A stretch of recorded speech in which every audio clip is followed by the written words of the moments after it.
Assalamualaikum warahmatullahi wabarakatuh. Perkenalkan, nama saya Anti Sulistiana dengan NIM K431867. Saya akan mempresentasikan tentang endosperma pada avokat. Nah, avokat merupakan tanaman yang dapat tumbuh dengan subur di daerah tropis dan salah satu buah yang digemari masyarakat karena selain rasanya yang enak, dia juga memiliki kandungan antioksidan yang tinggi. Buah ini memiliki pohon yang tinggi dan hampir setiap bagian dari pohon avokat memiliki manfaat, seperti contohnya kayunya sebagai bahan bakar, biji dan daunnya bermanfaat dalam industri pakaian, kulit pohonnya dapat digunakan sebagai pewarna alami, yaitu sebagai warna coklat pada produk industri kulit. Menurut Karina, tahun 2012, avokat merupakan buah yang kaya akan lemak, bahkan kadar lemaknya 2 kali lipat lebih banyak daripada buah durian.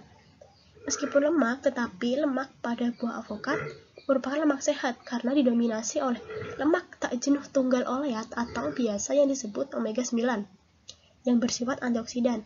Selain itu, buah avokat juga mengandung beberapa bahan aktif yang dapat menurunkan kadar kolesterol darah, antara lain pantetin, niacin atau vitamin B3, beta-sitosterol, vitamin C, vitamin E, vitamin A, beta-karoten, asam pantoterat, asam oleat golongan MUFA, asam folat, selenium, asam amino, dan serat.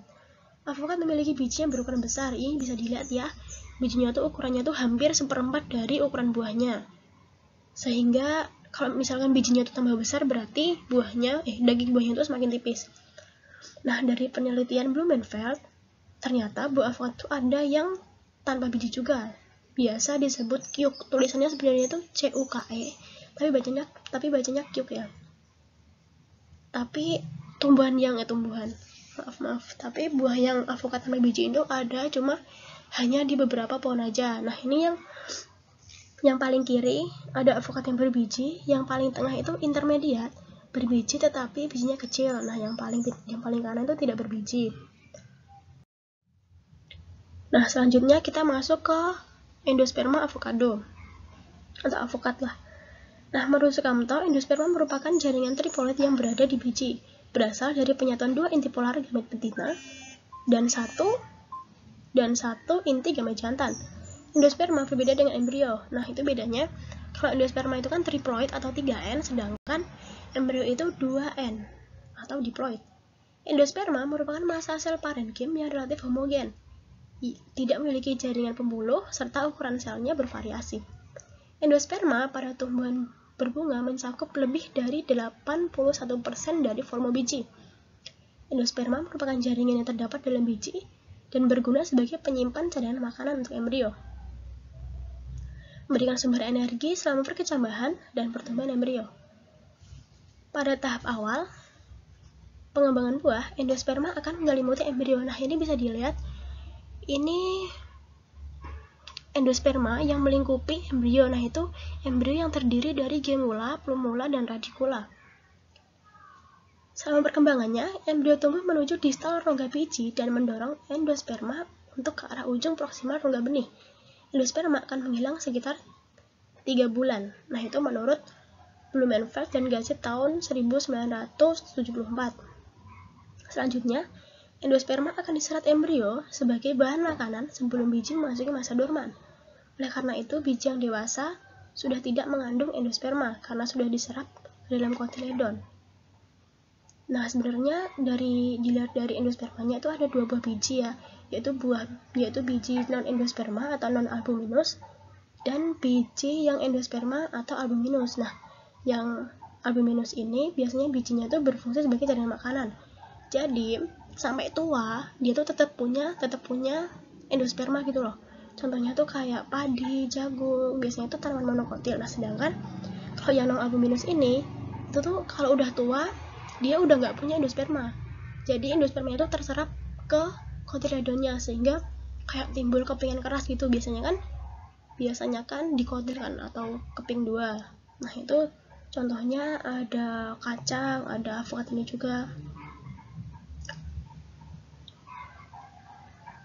Nah, tadi kan saya udah bilang kalau misalkan semakin besar embrio maka endosperma semakin menipis. Nah, ini bisa dilihat dari penelitian Blumenfeld dan Gassif tahun 1974. Nah, ini yang gambar pertama yang diperbesar jadi sami kanan ini ya. Gambar pertama ini buah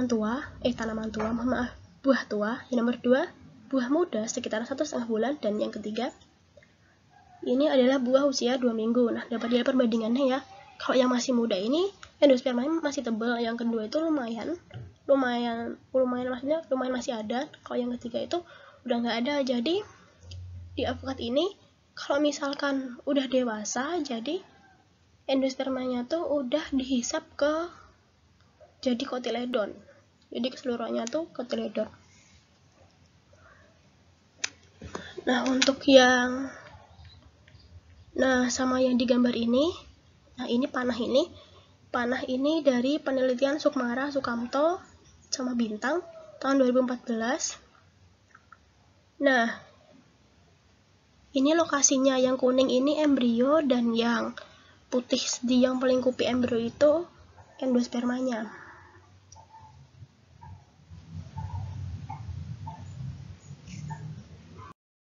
Selanjutnya ada endospermi kalus. Nah, tadi kan dibilang kalau endosperma itu triploid kan. Nah, menurut penelitian Sukmara, Sukamto, dan Bintang, kalau buah yang memiliki kromosom triploid itu dapat digunakan sebagai sarana pengembangan buah tanpa biji atau biasa disebut partenokarpi ya. Menurut Thomas, buah avokat yang dan triploid dapat dikembangkan menggunakan kalus avokat triploid. Nah, kultur pembuatan buah triploid ini dapat menggunakan kultur endosperma. Nah, dari penelitian Sukmara, Sukamto, sama Bintang, mereka menggunakan kultur endosperma avokat yang dibagi menjadi tiga sampel, yaitu menyertakan embrio, menyertakan endosperma, dan gabungan antara embrio dan endosperma. Ini bisa dilihat yang gambar backgroundnya merah ini. Kalau yang A itu endospermanya masih berwujud cair. Maksudnya itu kayak, karena itu kan pakai endosperma aja kan, jadi nggak bisa berkembang gitu loh. Itu nggak disertai embrio, jadi tidak berkembang. Nah, terus yang B, endosperma bertambah tebal dan ukuran diameter bertambah, itu karena disertai embrio. Nah, dari 3 sampel ini bisa disimpulkan kalau misalkan bikin kalus endosperma buat bikin buah avokat yang partenokarpi itu, kulturnya pakai gabungan embrio sama endosperma gitu. Terus hasil dari ini ada kulturnya, kalusnya kalusnya itu ada yang kalus remah dan kalus kompak. Nah, yang A ini tuh kalus remah. Karena ya kok bisa disebut remah, karena bentuknya tuh kecil-kecil karena remah gitu loh. Nah, itu terjadi karena tumbuhnya tuh secara terpisah-pisah menjadi bagian kecil. Kalau misalkan yang kompak, yang B ini saat tumbuh mengalami lignifikasi sehingga kalus memiliki struktur keras dan kompak. Nah, warna kalus di endosperma ini tuh berbeda-beda ya.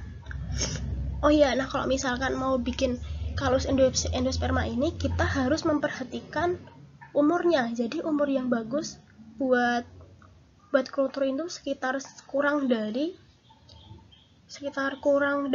sebulan pokoknya usia buah tuh jangan sampai usia endosperma itu sebelum mencapai 1 bulan. Nah, kalau misalkan udah 1 bulan, ini dia tuh udah gak bisa merespon positif lagi buat di kultur.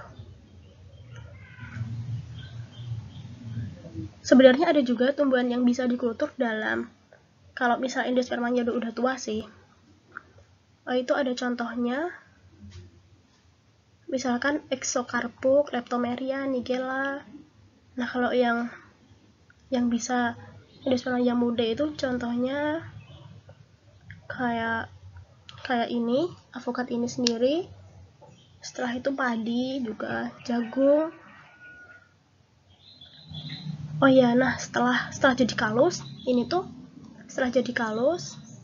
terbentuk merupakan gabungan endosperma.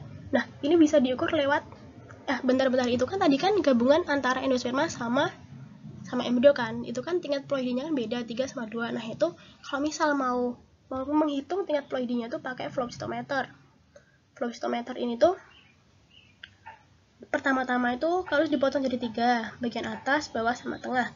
Nah, ternyata yang bagian atas sama bawah itu diploid, dan kalau sebagian tengah merupakan triploid. Nah, jadi nanti yang bisa dipakai itu yang triploid itu. Ya. Oke, sekian teman-teman presentasi dari aku. Kalau misalnya ada pertanyaan bisa ditanyain ya. Makasih.